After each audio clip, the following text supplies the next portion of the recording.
დეპორტაციას ექვემდებარება. გადაწყვეტილების გასაჯაროებას ინტერნეტ სივრცეში უკრაინელების მკვეთრად უარყოფითი რეაქცია მოჰყვა. კომენტარებში ისინი წერენ, რომ არ შეიძლება ასე მოექცეს სხვა მეგობარი ქვეყნის მოქალაქეს, რომელიც უკვე მეორე წელია შენი ქვეყნისათვის იბრძვის. ინფორმაცია მებრძოლებმა და მეთაურებმაც გაიზიარეს, ხოლო ერთ-ერთმა მეთაურმა ლევგენ შევჩენკომ ვრცელი სტატუსი დაწერა და დეტალურად გაიხსენა ის დამსახურება, რაც კონკრეტულად თეთრუაშულს ჰქონდა ანტიტერორისტულ ოპერაციებში. აღსანიშნავია, რომ უკრაინულმა ტელეარხმა ჯერ კიდევ 2 წლის წინ სპეციალური გადაცემა მოამზადა ლისიჩანსკის ალყისა და უკრაინელი მებრძოლების მხრიდან ამ ალყის გარღვევის შესახებ, სადაც ბრძოლებში თენგიზ თეთრუაშულიც მონაწილეობდა.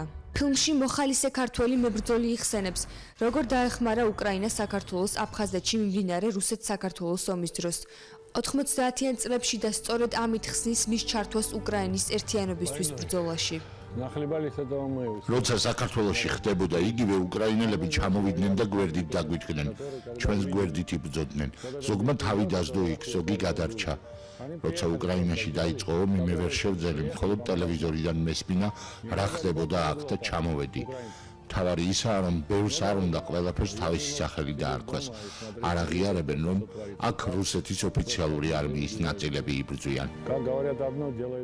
უკრაინაში ამჟამინდელი მონაცემებით ათეულობით ქართველი მოხალისე იბრძვის. რამდენიმე ბრძოლის ველზე დაიღუპა და საქართველოში ჩამოასვენეს. ქართველებთან ერთად უკრაინის ანტიტერორისტულ ზონაში სხვა ეროვნების მოხალისეებიც იბრძვიან. ამ მოხალისეებს თავის დროზე უკრაინის პრეზიდენტი ქვეყნის მოქალაქეობის მინიჭებას პირდებოდა, რასაც депутатებიც უჭერდნენ მხარს. Але хочу передати вітання і моїм бойовим побратимам. Ваше звернення до президента України щодо надання українського громадянства білорусам, росіянам, які зі зброєю в руках разом з вами захищали честь і незалежність держави,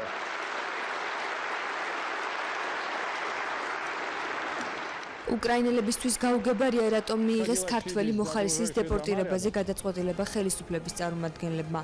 მოხალისეები და აღმოსავლეთ უკრაინაში მებრძოლები კი აპირებენ მსგავსი ფაქტების აღკვეთა მკაცრად მოითხოვონ. სიტყვიერი დაპირისპირება ქართული ოცნებისა და ნაციონალური